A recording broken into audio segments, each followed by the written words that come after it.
I'm going to call the member for Goldstein. Thank you, Deputy Speaker. And Deputy Speaker, I want to begin by thanking the member for Scullin for bringing this motion to the Federation Chamber and the Parliament, and for the member for Reid seconding the motion, because, and I would hope that the opposition members would hear that statement as well, because this is a motion that is designed to be bipartisan, to bring together the Parliament, to set the standard, the tone for the type of country we want to be. And make no mistake, Deputy Speaker, it's not just that racism has no place in Australia, and that's true. But as members of Parliament, we have a responsibility as leaders of our community and our country to call out the vile scourge for which it is. A learned bigotry towards others simply through lack of understanding or respect.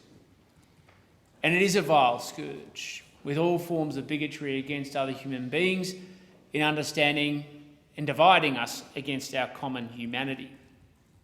Racism does have no place in our country, and it doesn't matter who you are or what your circumstances, but we should also not be afraid to call it out.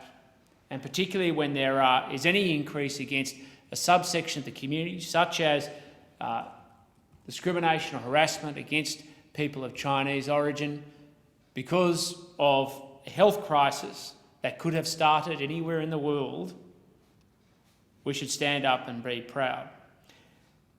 To call out racism is one of the most foundational reasons why I'm such a strong supporter of free speech. Because for those people who have hate in their heart, we need to know who they are and hold them accountable. Because there is no place for racial harassment in our country. And when it comes down to it, we have so many people who are prepared to do so, and I'd like to congratulate the Prime Minister and other parliamentarians who have stepped up at this important time.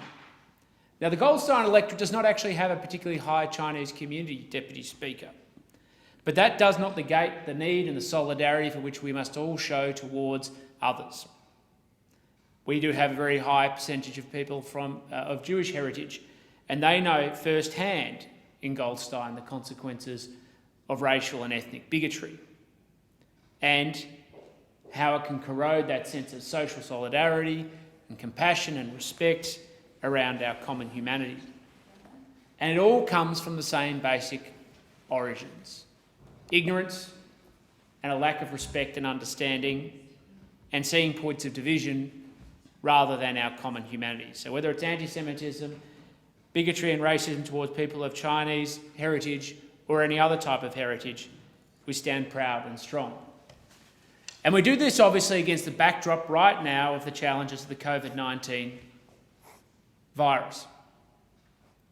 We're in an environment where there have been people who have inflamed in their criticism of China, and then particularly the Chinese Communist Party, that is not licence to justify condemnation or racism towards the people of China or Chinese Australians.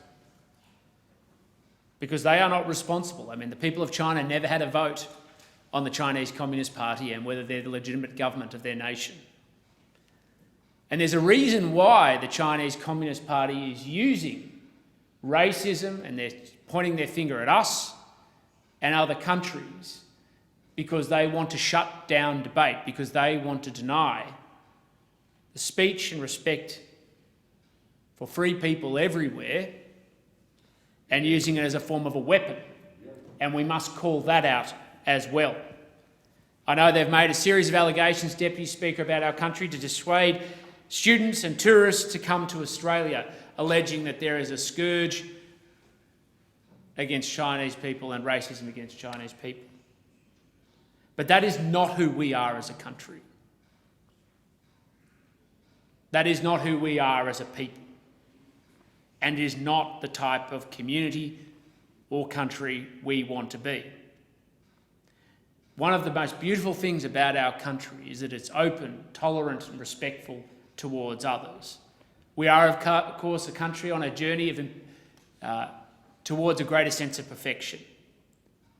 But at least we are open, inclusive, respectful towards each other's common humanity.